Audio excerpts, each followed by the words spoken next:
Hi friends, ఈరోజు topic వచ్చేసి non homogeneous system of linear equation.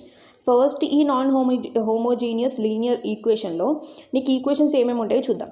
a1x plus b1y plus c1z equals to d1, a2x plus b2y plus c2z equals to d2, a3x plus b3y plus c3z equals to d3. ఇందులో మనకి 3 ఉంటాయి. ఏంటి? Coefficient matrix ఉంటాయి, variable matrix ఉంటుంది, constant matrix. Coefficient matrix ఏంటి? x y z ముందున్న values. a1 a2 a3 b1 b2 b3 c1 c2 c3. ఇది నేను ఈక్వేషన్ 1 అనుకుంటున్నా, ఇది 2, ఇది 3. సో ఆ ఫార్మాట్లో నేను రాసుకున్నా. నెక్స్ట్ కాన్స్టెంట్ ఏంటి? x y z కదా, 3 కాన్స్టెంట్స్, అవి రాసుకున్నా. నెక్స్ట్ కొఫిషియంట్స్ కాన్స్టెంట్ ఏంటి? d1 d2 d3. ఇవి ఈక్వల్స్ టు పక్కకి ఇటు సైడ్ ఉంటుంది కాబట్టి అది constant d1 d2 d3. Next argument matrix. Argument matrix అంటే ఏంటి?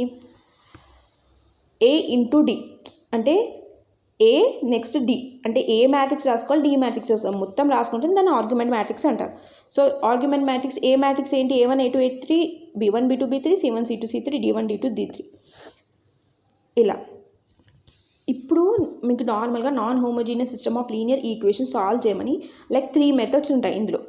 Cramer's method, matrix inverse or Gauss Jordan method. ఈ 3 మెథడ్స్లో ఏదో ఒక మెథడ్లో సాల్వ్ చేయమని చెప్పేసి క్వశ్చన్లో ఇస్తారు.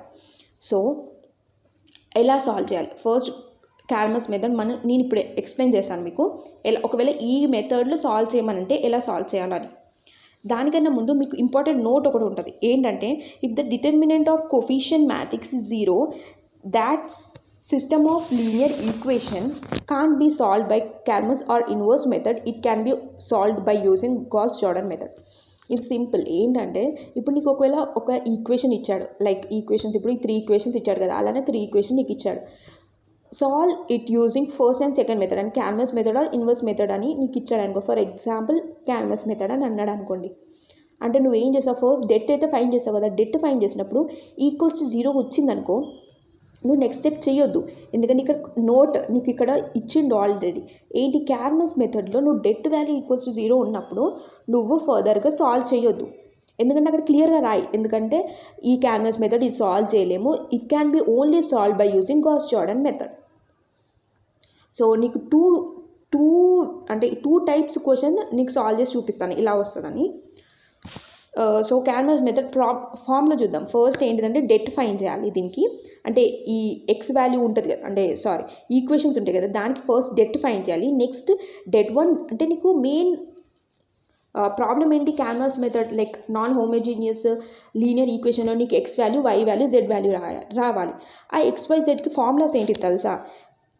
Debt 1 by det, det 2 by det, det 3 by det, X Y Z formulas. So det 1 అంటే ఏంటి? ఇప్పుడు మీకు ఈజీగా గుర్తుపెట్టుకోనికి నీకు ఒకటి చెప్తాను. డెట్ 1 అంటే కాలం 1 అనుకోండి. కాలం 1 వదిలేసి same debt ఫార్ములానే రాసుకోవాలంటే b1 b2 b3 c1 c2 c3. ఇక్కడ ఖాళీగా పెట్టండి. ఈ ఖాళీ ప్లేస్లో కాన్స్టెంట్ వాల్యూ పెట్టాలంటే d1 d2 d3. Same debt 2 అంటే కాలం 2 ఒక్కటి వదిలిపెట్టి సేమ్ అదే మ్యాట్రిక్స్ ఇక్కడ రాసుకోండి. ఓన్లీ ఏంటి? కాలం 2 వదిలేసి. కాలం 2 వదిలేస్తే నీకు ఏమేమి ఉన్నాయి? a1 a2 చూడండి, సేమ్ ఉందా లేదా?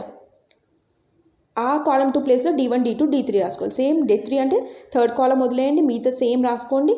ఈ ప్లేస్లో d1 d2 d3 రాసుకోండి. దాని తర్వాత సాల్వ్ చేయాలి. ఒక ఎగ్జాంపుల్ చూద్దాం మనం. 2x plus 6y plus 11 equals to 0, 6x plus 20y plus minus 6z equals to -3, 6y minus 8z equals to -1. Solve using the Cramer's method. So first given equation రాసుకోండి. రాసుకున్న తర్వాత ఏంటి? Coefficient matrix coefficient matrix A కదా. So ఇది నీ equations. So నువ్వు coefficient matrix ఎలా రాసుకుంటావు? 6 2 6 జెడ్ వాల్యూ నీకు జెడ్ ఉందా? లేదు కదా, 0. నెక్స్ట్ 6 20 -6.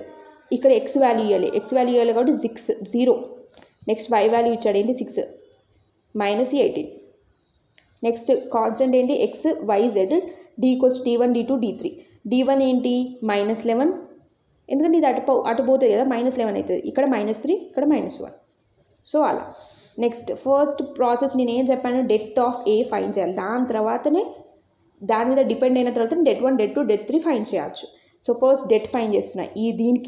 దీనికి డెట్ ఫైండ్ చేస్తే నాకు ఏమొచ్చింది? 2 ఇది తీసేస్తే 20 -6 6 -18. నెక్స్ట్ మైనస్ ఎప్పుడైనా గుర్తుపెట్టుకొని డెట్ ఇంటూ 3 మ్యాట్రిక్స్కి డెట్ ఫైండ్ చేసినప్పుడు మిడిల్ వాల్యూకి మైనస్ వస్తుంది. -6 ఇంటూ ఈ రో ఈ కాలం వదిలితే 6 -16 0 -18. ఇక ఇక్కడ నేను ఎందుకు రాసుకోలేదంటే 0 ఇంటూ ఏదైనా 0 అవుతుంది కాబట్టి రాసుకోవాలి. Next 2 into 20 -18, 20 into -18 -360 plus 336 -6 6 into అంటే -108 -0. అది రాయకపోయినా అయిపోతుంది, రాయకపోయినా ఏం కాదు, సో రాయలేదు. నెక్స్ట్ ఇప్పుడు నాకు ఏంటి డెట్ వాల్యూ ఆటోమేటిక్గా 0 వచ్చింది. డెట్ వాల్యూ 0 వస్తే నువ్వు ఏం చేయాలి? The given equation can be solve by using the Cramer's method. ఎందుకు? ఇంతకుముందుకు నోట్ నీకు క్లియర్గా చెప్పాను, ఎప్పుడైనా క్యాల్మస్ మెథడ్ లేకపోతే ఇన్వర్స్ మెథడ్ వాడు ఇచ్చా ఆ మెథడ్లో ప్రాబ్లమ్ సాల్వ్ చేయమంటే నువ్వు first det value equals to 0 వచ్చిందా లేదా చూసుకోవాలి. ఒకవేళ ఈక్వల్స్ టు 0 వచ్చిందనుకో డైరెక్ట్గా ఈ స్టెప్ రాసుకోండి. The given equation can be solve by using Cramer's method or inverse method. It can only solve by using Gauss-Jordan method. Problem అక్కడికే ఆపేయచ్చు. నెక్స్ట్ ఒకవేళ ఈక్వల్స్ టు 0 కాకపోతే ఎలా సాల్వ్ చేయాలో చూద్దాం. ఈ ఈక్వేషన్ చూసుకోండి. 3 ఈక్వేషన్స్ వచ్చాయి. x1 y1 x - y + 3z = 5, 4x + 2y - z = 0, -x + 3y + z = 5. ఇది 3 ఈక్వేషన్స్. మీరు ఇది ఇంపార్టెంట్ విషయం ఏంటంటే మీరు ఈక్వేషన్స్ కరెక్ట్గా రాసుకోవాలి, అప్పుడే మీరు ప్రాబ్లం కరెక్ట్ సాల్వ్ చేస్తారు. ఫర్ ఎగ్జాంపుల్ ఇది first row, second row, third row అంటే ఫస్ట్ సెకండ్ థర్డ్ ఈక్వేషన్ అనుకోండి. 1 1 3 కరెక్ట్ రాసుకోండి. 1 - 1 3, 4 2 - z -1 3 z ప్లేస్లో 1 కదా, ఇది 1 గుర్తుపెట్టుకోండి. మీరు ఏ ఈక్వేషన్ అంటే ఇప్పుడు నువ్వు ఇది ఫస్ట్ ఈక్వేషన్ అనుకున్నా, ఆ ఈక్వేషన్కి ఉన్న కాన్స్టెంట్ ఫస్ట్ రోకి పెట్టుకోవాలి.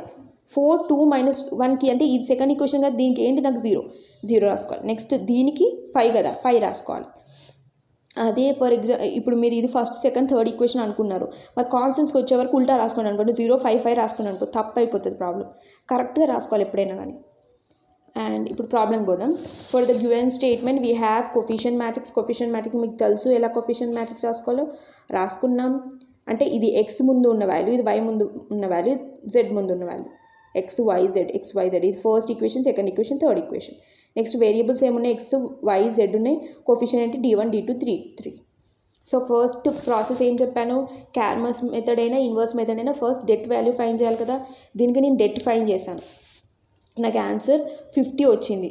మీరు ఇది నార్మల్గా మీకు డెట్ చేయడం తెలుసు కాబట్టి చెప్తలేను, ఇది 50 అవుతుంది.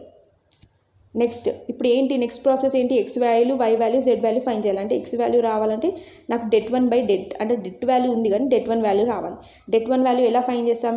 నీకు ఇంతకుముందుకే చెప్పాను, ఫస్ట్ కాలం వదిలేసి మిగతా సేమ్ రాసుకోవాలంటే ఇందులో ఫస్ట్ కాలం వదిలేసి సేమ్ 1 3 2 -1 3 1 సేమ్ అదే రాసుకున్నాను చూడండి. ఇక్కడ కాన్స్టెంట్ వాల్యూ ఏంటి? 505 కదా, సో అది రాసుకున్నాను. ఇప్పుడు దీనికి డెట్ ఫైండ్ చేయండి. నాకు డెట్ వాల్యూ 0 వచ్చింది, డెట్ 1 వాల్యూ 0 వచ్చింది. సో మీరు అనుకోవచ్చు, అరే ఇంతకుముందుకు డెట్ వాల్యూ 0 వస్తే ప్రాబ్లం అక్కడికే ఆపేయమని చెప్పారు కదా. గుర్తుపెట్టుకోండి, డెట్కి 0 వస్తేనే ఆపేయాలి. డెట్ 1కి, డెట్ 2, డెట్ 3కి 0 వస్తే ఆపేయొద్దు, ప్రాబ్లం కంటిన్యూ చేసుకోవాలి. నెక్స్ట్ ఏంటి? డెట్ 2 ఫైండ్ చేయాలి. డెట్ 2 కూడా గుర్తుకుంది కదా, సెకండ్ కాలం వదిలేసి మిగతా సేమ్ డెట్ వాల్యూ అంటే ఫస్ట్ కాలం డెట్ వాల్యూ ఏంటి, థర్డ్ కాలం డెట్ వాల్యూస్ ఏంటి రాసుకొని ఇక్కడ కాన్స్టెంట్ వాల్యూ రాసుకోవాలి. దీనికి డెట్ ఫైండ్ చేశాను, నాకు 50 వచ్చింది. నెక్స్ట్ డెట్ 3 కూడా ఏంటి, డెట్ 3లో థర్డ్ కాలం వదిలేసి సేమ్ డెట్లో ఉన్న వాల్యూసే రాసుకోవాలి. థర్డ్ కాలం ప్లేస్లో d1 d2 d3 అంటే 505 రాసుకున్నా. దీనికి డెట్ ఫైండ్ చేస్తే నాకు 100 వచ్చింది. 100 వచ్చినాక XYZ. ఇప్పుడు మీరు ఈజీగా డెట్ 1 వాల్యూ మీకు తెలుసు 0/50 0. డెట్ 2 వాల్యూ ఏంటి 50, debt value 50, so 1. Debt 3 value 100, debt value 50 = 2. అంటే x వాల్యూ నీకు 0 వచ్చింది, y వాల్యూ 1 వచ్చింది, z వాల్యూ 2 వచ్చింది. ఇలా ఏమైనా డౌట్స్ ఉంటే కామెంట్ సెక్షన్లో పోస్ట్ చేయండి. Thank you for watching this video.